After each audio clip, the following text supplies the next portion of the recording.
Hi there, welcome to Boxing Deep Dive. I'm Lyndon Hosking and this is Dream Fights, and this is where we match up two legends of the sport and discuss and debate and come up with who we think might be the victor. So I'm joined by Grant Tassie Brown, Peter Maniatis and Mike Altamura. How are we going there, guys?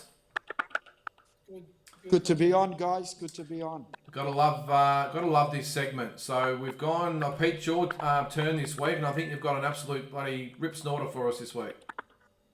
Yeah, both New York upstarts in RIDDICK, Big Daddy BOWE up against the Iron Mike Tyson, one of the most exciting fighters to ever grace the sport. So this was one fight. Both of them seemed to be around at the same time, but this fight was never made, and it would have just been a dream fight because they both know each other quite well. And I just don't know why this fight never happened, because it just would have brought so much to the sport. Yeah, it's funny why it didn't happen. Around that time, Tassie, wasn't it? It was, Lewis and BOWE and Holyfield and Tyson. It was such a, I don't think the division, apart from when obviously Ali, Fraser and Foreman and the Norton and all that were around, that the division was hotter than it was right then.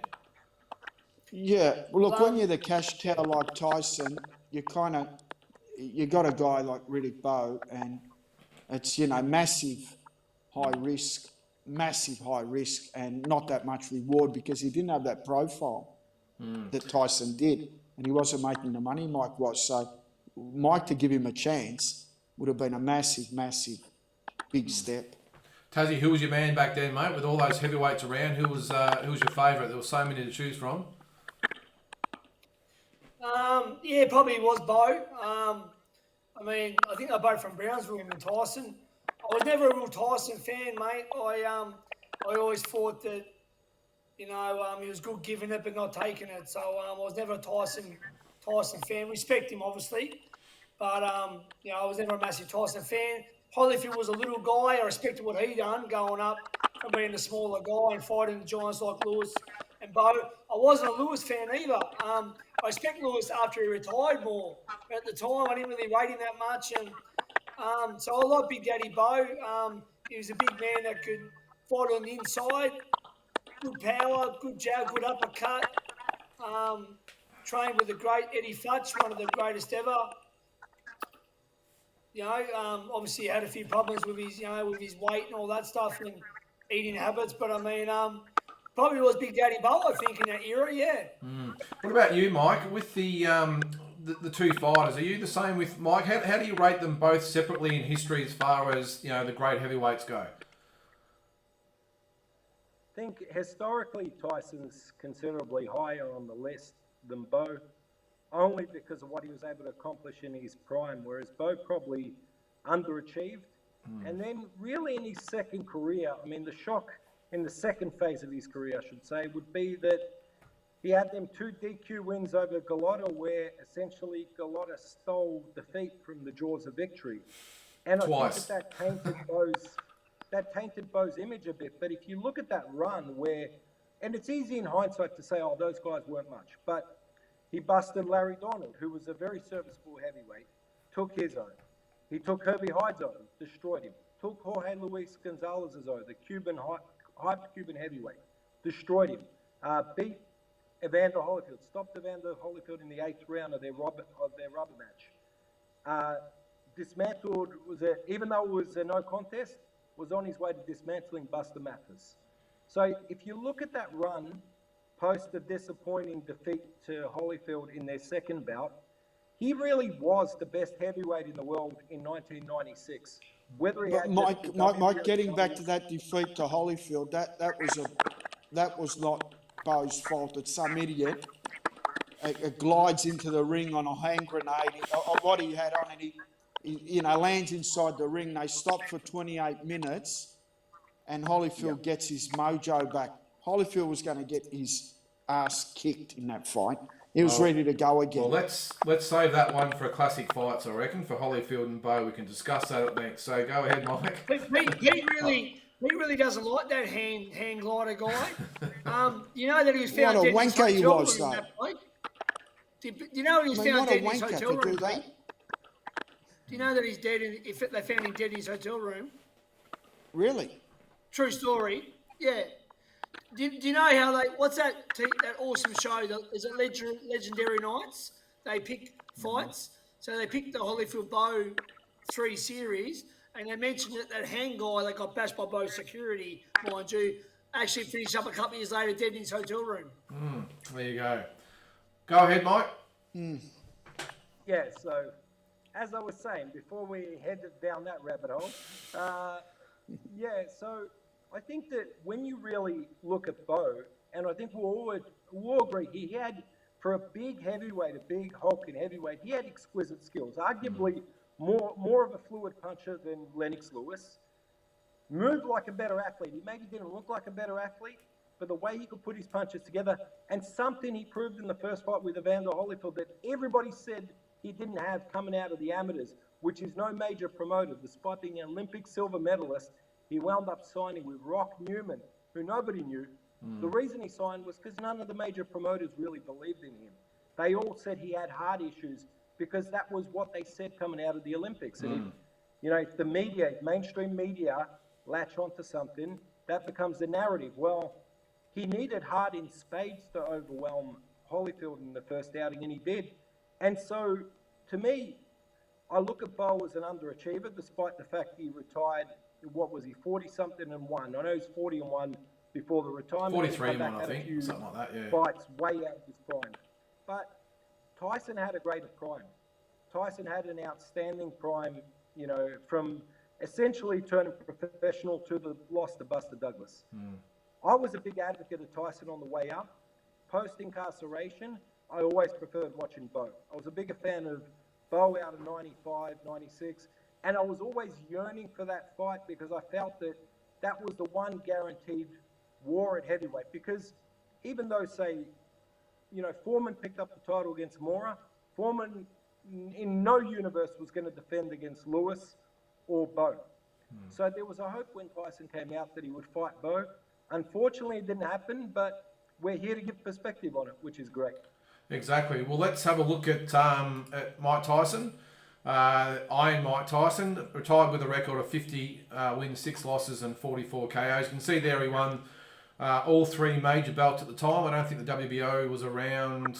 Actually, it might have been around then, actually, later in the late 80s, early 90s. But you can see there he won the WBC heavyweight title actually twice, second time against Bruno. Youngest heavyweight champion of all time. Ring Magazine Fighter of the Year in 1986 and 1988, and inducted into the International Boxing Hall of Fame in 2011. So Tassie, I know you said you weren't a fan of, or a massive fan of Tyson back in the day, but you got to agree that up till probably about the late 80s, I think for the sake of the argument of the Tyson we're going to choose here, I'm probably picking 88, 89 as the peak time of Tyson, because up to then, no matter what you think of him and say about him, whatever, where you rank him in the scheme of things as far as great heavyweights go, you can't argue the fact that he absolutely cleaned out the division. The only fighter I think that I never saw him fight before obviously Bowe and Lewis came around when he was at his peak was probably Tim Witherspoon. Apart from that, he absolutely beat everyone. So I would have loved to have actually seen that, by the way, Witherspoon and Tyson. But you remember looking at him back at those late, mid to late 80s, he was just an absolute beast, wasn't he?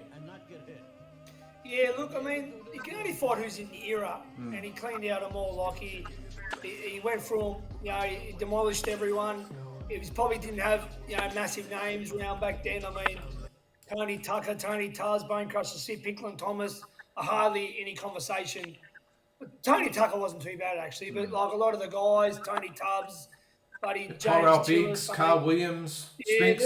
They're not. It was a weak era. It was post Ali, post Larry Holmes. Larry come back, obviously, and obviously got demolished, and he come back and won a few fights after that. But I mean, look, Michael Spinks was his probably most impressive fight. Not that I really rated Spinks that much to heavyweight. He was a better, obviously, light heavyweight, but he was, he demolished him. You don't even think he had to do in his path. But the thing about Tyson, I think if you got any dog in you, that's there all the time. And that showed later on in when going got tough, he sort of didn't want a bar of it. the Holyfield disqualification was, to me, a way out, a subtle way out. And then later on, he sat down, even though he's past his best. But to have any quit in you, I think it's in you from day one. So when someone took his power and pushed him back, he didn't like it. He literally was a bully, a great fighter, but a bully. And that's why he doesn't rank, with the top dogs in the heavyweight division, in my opinion. Pete, with as Tassie touched on there, the quality opposition, was it any different to the Ali, Holmes, Dempsey, Lewis era? I mean, as you said, you can only clean out the fighters that are in front of you. And at that time, apart from Witherspoon, as I said, you look at the types of fighters up there, he literally beat everyone. And right up, and let's not forget that the late 80s, when he was at his peak, he was only in his early 20s. And obviously, like Ali, he went into prison for 3 years, whatever it was. We never saw the best of him again. But do you think it's a little bit harshly judged by that, considering the amount of people that he destroyed? Yeah, but before he went to prison, he fought Razor Ruddick. And that was on the Jeff Ferguson and Nelson card. And I mean, that was a great fight. That Razor Ruddick gave him more than he wanted. And I thought Mike fought the best he's fought for 12 hard rounds. And he was so committed and fair income. But everyone beat Razor Ruddick. Tommy Morrison beat Razor Ruddick. Razor Ruddick wasn't anything special. You'll never talk about Razor Ruddick. That was in hindsight, though, Pete. It's a great no, but point, we can Peter. only go by, if you go, okay, let's go Mike Tyson's career. He defeats Trevor Berbick for a world title. It could not get any softer. It could not get any softer. Yeah. Then he fights Bone Crusher Smith. Could not get any softer. Then he fights a limited Tony Tucker. I don't agree that Tony Tucker was limited. I thought he was actually a pretty good fighter. But where would you put Tony Tucker amongst the greats? When you go through that period where Tyson went bang, who did he beat? Where you go, okay, he beat someone where he's going to go down as one of the greats. He put an axe into someone that was unaxable. Those guys weren't unaxable. They were just guys that were around at the time that you pick, that you beat. And guess what? He went to Japan. He thought he was going to do what he had to do, and Buster had a go. And I know Aaron Snow was Wally's trainer. Buster had a go. He went down in the 8th round. He didn't look for the exit sign. He thought, you know what? I'm going to keep swinging away and see what happens. And we saw what happened. It was ugly. It was ugly. Mike was exposed. And that's what, for a guy that's 5'10", 5'10 and a half, 220 pounds, he had a good shot. He wasn't a massive puncher. He was fast. He was compact. He put his punches together. He was extremely dangerous early. Don't get me wrong. First 1 or 2 rounds, he can kill you. But after that, he used to fade. And when he faded, the first thing you do, he put his chin, hands up, no head movement, no more peekaboo, just straight up, 1, 2, try to land some home runs. They just whack him away to the body, and sooner enough, you know he's going to dog it and get out of there. Yeah. But that was it. Yeah. That was the best way to describe it. Yeah. Can I just add something, guys? Can I add something? Sorry. I can't believe that this segment, me and Peter Maniatis are on the same page. Peter, you took the words out of my mouth, baby. Beautiful. Well, we'll go to you, Mike. But firstly, just the only thing I will say on that, I think it's extremely unfair just to judge Tyson on the Buster Douglas fight. Yeah, he went in there, he was overconfident, underprepared. Douglas fought the absolute fight of his life, and full credit to him. I don't think Tyson's the first fighter in history that's had a major upset, and I think it's unfair to judge him based on that. But Mike, where do you see it? I mean, and as I said, for the sake of this argument, I think it's the late 88, sort of the 89 version of Tyson that I'm looking at. We all agree that Tyson was not the same afterwards. What do you put it down to? I mean, I'm probably thinking the change of trainers, because I'm thinking that after Kevin Rooney, he was never the same.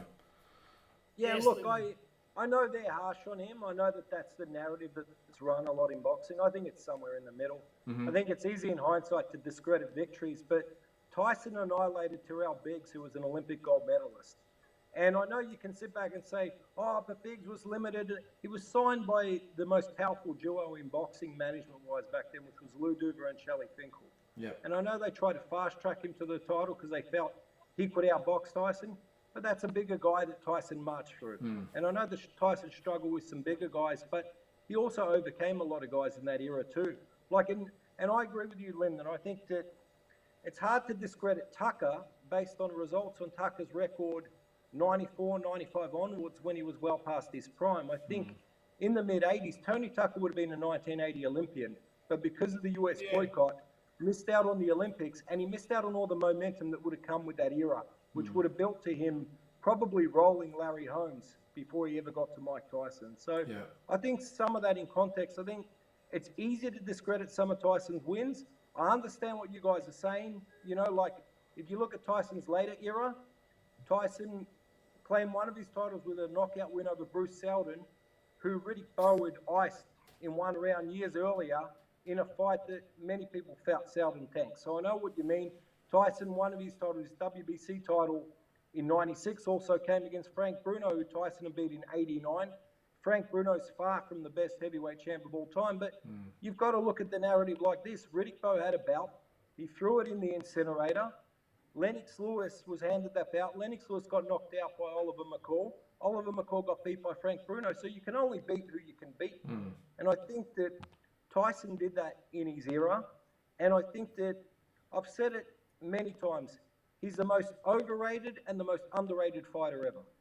And I know that that's a bizarre statement, but I feel like there's certain people that think he's the greatest heavyweight of all time, which he's far from. But there's a lot of people just think that he's the first guy to look for an exit sign at the first sign of adversity, and I don't believe that either. Yeah. Well, we can discuss that a bit more as we go on. Let's have a look at. Sorry, Pete. When you've got a cash cow like Tyson, it was like Mayweather. You can pick when you want to fight the guy, how you want to fight that guy, and even on the way through. I mean, he fought Joe Frazier's son. Joe Frazier's son was getting 10K a fight. They can offer him 60, 80K a fight. 3 weeks notice, jump in. You know, you go 3 or 4. When you got that type of money to build up a fighter, it's completely different. If you ain't got that promoter, you've got to travel on the road and be the B-side or get fights when you can and get called up, and you do it the tough way. It develops a different breed in a fighter. Tyson was always spoiled. You had people covering for him. You had people wiping his ass. You had people kissing his ass. He never got it tough. So for me, I don't think he built that mental toughness because he was like a spoiled brat. And each time someone stood up to him, like Evander Holyfield said the first time we fought, this guy was putting it on me at the press conference every single time. You know, calling me this, punking me. The second time, he was like a scared little schoolboy. He didn't say boo because he got mastered. Mike Tyson actually learnt the rules of life. There's actually guys that don't get scared when you go up to them. No different to a schoolyard bully. When you punch him straight back in the nose and you say, let's go. And guess what? Normally the bully would see the guy run away and he gets 10 feet. When Mike got hit and he got dropped, never once got up off the canvas to last the distance and actually show who he was. He'd get TKO'd. And I just want to say, what was his best ever fight and who was the best guy ever beat that was at his peak? Spinks. I think you could go through a lot of them. Spinks was a blown up light heavyweight. At the time, it was the biggest, probably the biggest heavyweight fight since Ali Fraser, mate. At the time, it was massive. But we can go on all night about this. Let's not keep going. All I'm going to say is, with the risk of enraging Tassie here, is that his old mate Sonny Liston, that was ranked number 3, absolutely dogged it against Muhammad Ali. So let's not go and talk about bullies and dogging it. Sonny Liston, right there. Take it easy. Wait. Serenity now. Serenity now, Tassie. Serenity now. No. What I was saying was, you look at the bully factor. Muhammad Ali, or Cassius Clay at the time, stood in front of him, mocked him, humiliated him, got in the ring, and pretty much said, let's bring it on. And Sonny Liston quit. Second fight, mafia involved or whatever. It's no different to. So I think. So let's not get too excited about. Tyson here. Listen, Okay. The mafia fixed that fight. I love Ali, but the mafia made Liston lose. Yeah. Ali would never beat Liston. Yeah, what I'm saying is, it's a little bit unfair to be like that with Tyson saying, I know, look, I agree with probably the Holyfield second fight, that he was looking for that way out, but I think it's a bit unfair to say that, he dogged it. I think that's pretty fair on any fighter of Tyson's magnitude to say he had dog in him. But anyway, let's go to his opponent. Riddick Big Daddy BOWE, 43-1, 33 KOs. Won the undisputed heavyweight title, but didn't actually lose them in the ring in the end. I think all of them, did he? I think he might have lost one of them to Holyfield in the rematch, but I think he dumped the WBC and IBF. Mike, you'll be able to fill me in. 2018 International Boxing Hall of Fame. So, Mike, am I right there that he threw the WBC belt in the bin, didn't he? It was the IBF one. Only the WBC. Okay. Yeah, only the WBC. Yeah. Okay. So, I mean, Pete, it's probably a classic fight example of, so much potential and could have been one of the greats, but for one reason or another, just never really had those massive fights with the Tysons and Lewises and these types of guys. It just never happened for whatever reason. Yeah, I know, and it's a shame. Sorry, Mike, go ahead, mate. When he was the man, he had the two worst heavyweight title defenses of all time. Michael Dokes and Jesse Ferguson. So, and I'm as big a BOWE advocate as there is out there. But for the level that he could fight, it was a disgrace that his team went those two back to back, because BOWE's skills and BOWE's attributes deserve so much more. Yeah, and Tassie, like being the champion, he had so many big fights at his disposal, but they just never. Is it because he was so? Was he his discipline or bad luck or his management? What do you put it down to?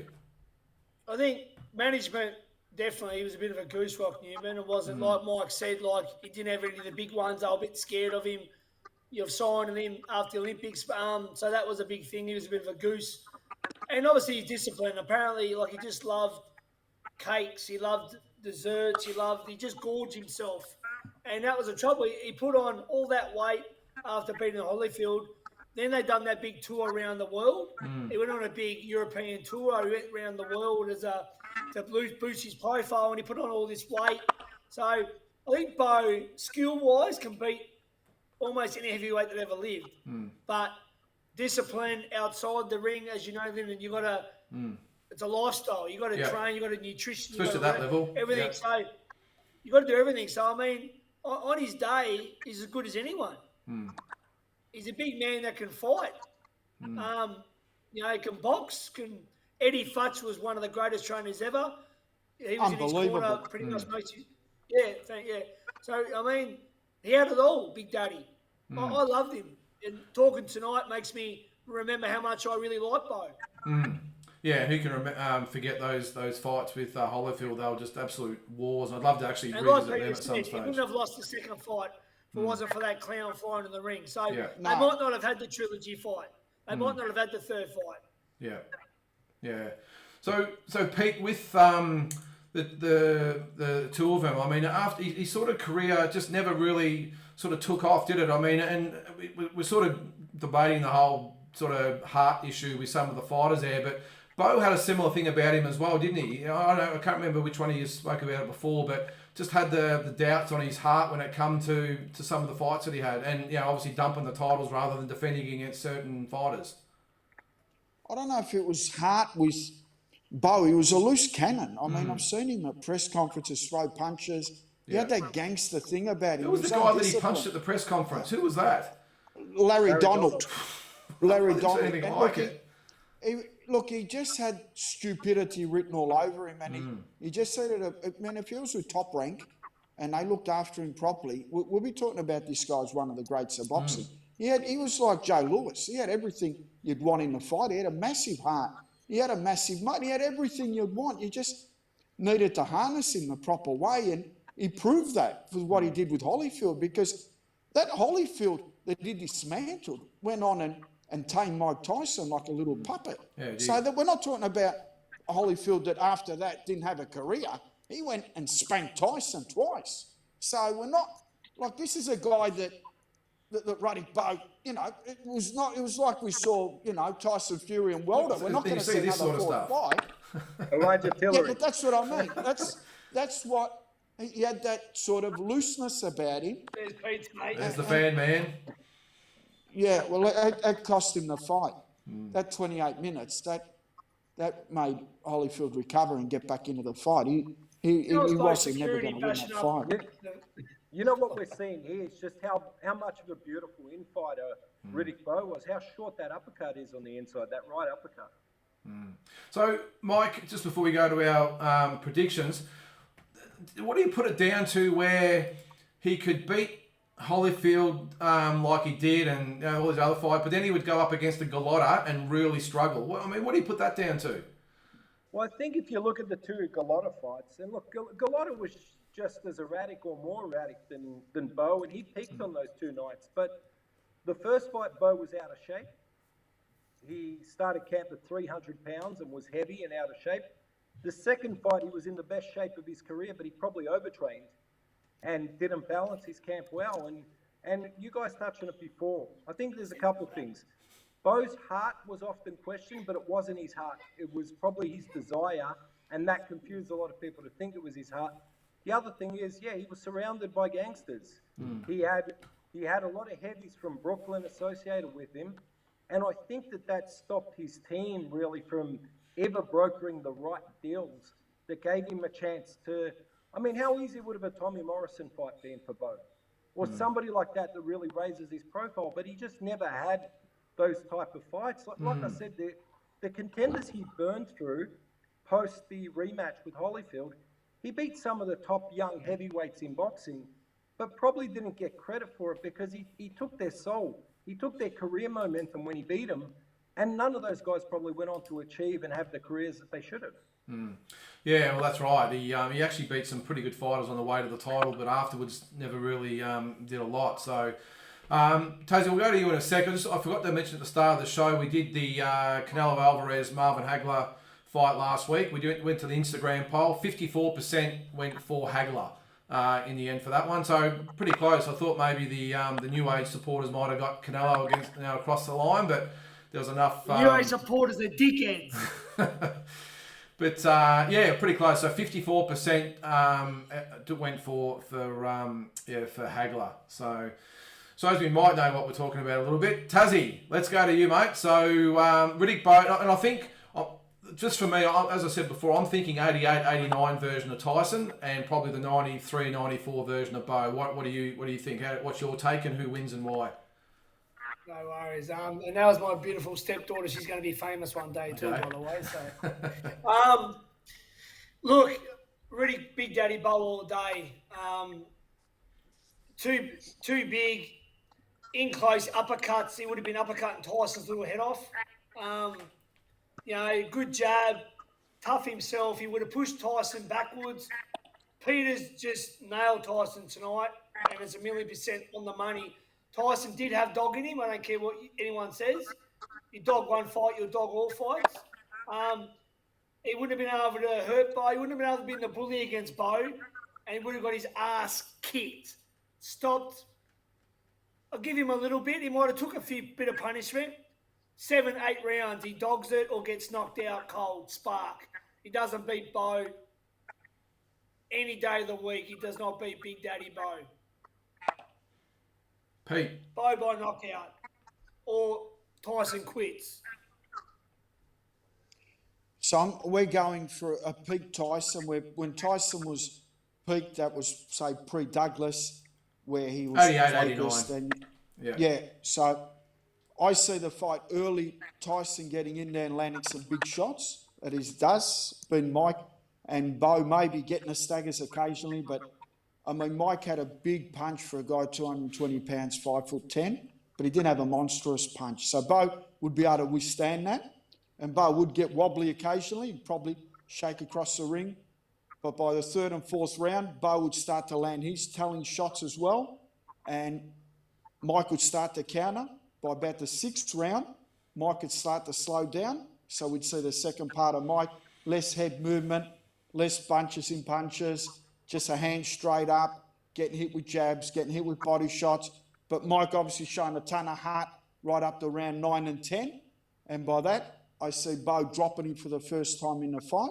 So Mike takes the knee, gets up. In the last 2 rounds, Mike shows heart, sees the fight out, and loses a unanimous decision to RIDDICK BOWE. Pretty comfortable win for RIDDICK BOWE at the end. Had his moments early in the fight, got wobbled, got past that first hurricane, and after that it was basically RIDDICK BOWE doing what he does best and, taking care of business. Okay, so unanimous decision. Yep. What about you, Mike?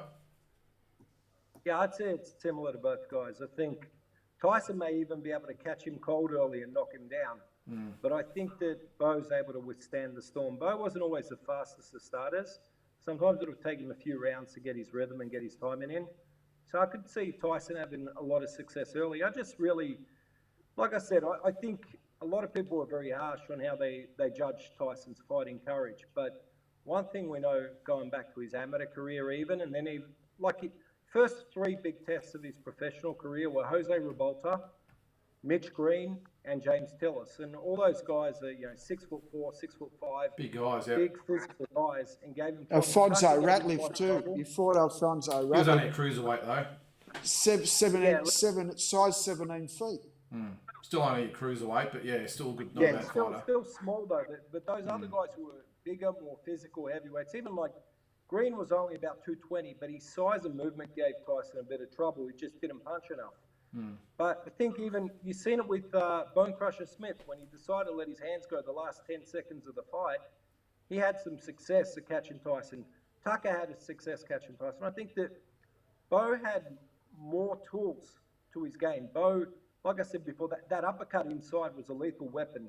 And especially against a guy 5'10", 5'11", that's a straightener. I could see BOWE landing that, being able to use his size, lean on Tyson, wear him out a bit. Like Pete said, there might be an early storm, but I can't see Tyson making it to the final bell. I think between like round 7 to 10, BOWE finds a way to stop him.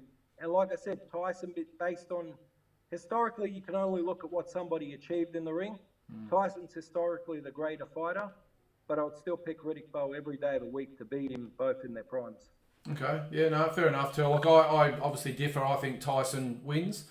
I think the Kevin Rooney version of Tyson was just a different beast. And I don't think we saw the best of Tyson. And look, I really rate Riddick BOWE, and I think he could have been one of the all-time greats if you had probably not sure whether it was his management or luck or whatever you want to call it, or discipline. I just don't think we ever saw the best of him. I would have loved to have seen him fight Lennox Lewis and obviously Tyson and Foreman and all these types of guys. But apart from Holyfield, the list was pretty shallow. But I think the 88-89 version of Tyson, I think he would have banked enough rounds early. I think the later or post Kevin Rooney Tyson, I agree, he was probably lazy. He lacked head movement, lacked conditioning, pretty much lacked everything really. And I think, but that late 80s version of him, I just think he would bank enough rounds, maybe drop Riddick BOWE early, even though Riddick BOWE had a granite chin.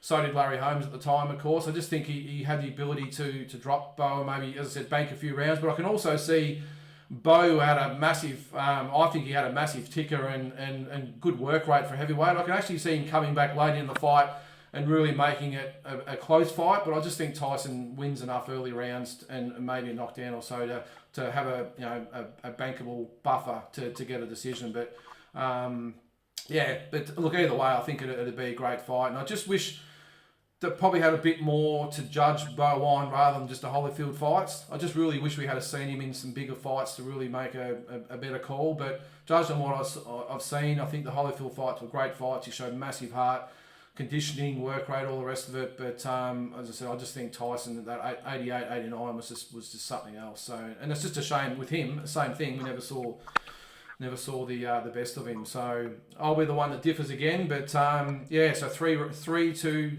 BOWE, one for me. It's funny though that even though 3 is predicted BOWE to win, it's all sort of in different ways, which is good, you know. I mean, it's amazing how everyone sort of sees it differently. So yeah. Oh, look, I think early Mike was a different fighter, and he had different attitude to boxing. He really respected the sport, and later on, he just did it to make money. Yeah, so, I agree with you, mate, 100%. If you look at the days when he lived with Custamato and Kevin Rooney, he was a student of the sport, a historian of the sport, was really respectful of all those old fighters. And as he went on, he got the money and the groupies and the entourage, and he did change. And that's when Tyson, the fighter, changed as well. He's a bit like Mike. He was a big Harry Greb fan, Tyson was. He's a big Harry Greb fan, so a bit like Mike Altamura over here. I don't think it's going to go to Mike's head, though. But I was looking at a historical poll today, and they rated Harry Greb the third greatest fighter of all time. So even an independent historical poll shows that you three were wrong. We don't know shit about boxing. I think we're going to have to revisit the top 10 of all time, I reckon. I think we're going to have to do a bit more research, pick ourselves up and go again. Can I say something? Yeah, go, Tassie. The first Holyfield BOWE fight, what round was that? Was that round 10 or was it the awesome round? Eight, Can someone tell wasn't me? I'm sure it's a 10. You remember Yeah, that round, guys? Yeah, I do. What round? 10. I thought it was a 10th. Yeah. Yeah, is The it ninth the of the 10th? 10th, I'm right. What a round. What a round that was. Yeah. I think we're going to have to revisit that trilogy in a classic fight segment, I reckon, because that I think we'd have to do all 3 fights, to be honest. Yeah, I mean, that was a Vander. Sorry, go That was Pete. a Vander. That was a peak of Vander. To do that to a peak of Vander, and by the third time you bash him, like he bashed him the third time, it was a beat down at the end. Yeah, I mean, You got dropped you should be heading to stardom because you're just beating a guy that's a legend. Yeah, I don't know what. He gains weight, hangs out with gangs. King hits people, he just does stupid things to not switch on and be a professional athlete. Turns up the training camps 300 pounds, as Mike said. I mean, it's just not conducive to saying, well, we're going to be a professional athlete here. If you turn up to a training camp 300 pounds, by the time you get down to your normal weight, that's when you should really be starting your training camp because that's when you're starting to get your benefit. You're not there to lose weight. You turn up at weight and actually fine-tune what you need to do. That's what a training camp's all about, not turning up obese. By the time you get fit and you're ready to fight. You're not going to be performing at your best. And that's what happened to Nazim Hamid too, Peter. Emmanuel Stewart said. Yeah. All right, so Tassie, I think it's your pick for next week. Who you got? I've got an interesting one, guys. I've got one that could have happened. I think they just miss each other. Both undefeated. Joe Galazaghi versus Andre Ward at super middleweight. Ah, wow. Not bad. Okay. Not bad at all. That's Jeez, interesting. the ultimate chess match. Very realistic. That is interesting, that one. All right. Well, always entertaining, guys. I think it's great. I love this segment because we can debate and whatever else. I think it's excellent. I think. Sorry, Lyndon, no more Sonny Liston slander, please, mate. I know. I noticed that. Come on, you asked for it. Belt, Lyndon. You asked for it, Tassie. Sonny, mate, you Take it personally. Come on, no. If you're dishing out, you've got to be able to take it as well with Sonny. Sonny Liston lives through me. Sonny Liston lives through Tassie. All right. Well, hey, I didn't say he wasn't a great fighter. Just maybe ranked a little bit higher than what he should be. But that's another segment. But look, I think.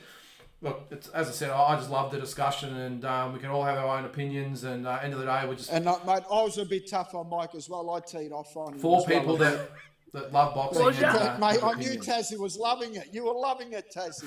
I couldn't. You were stirring him up there, Tassie. Yeah, I think I've never seen. I haven't seen Pete so worked up since he lost the quiz. No, because Mike was my idol growing up. It was just such a disappointment.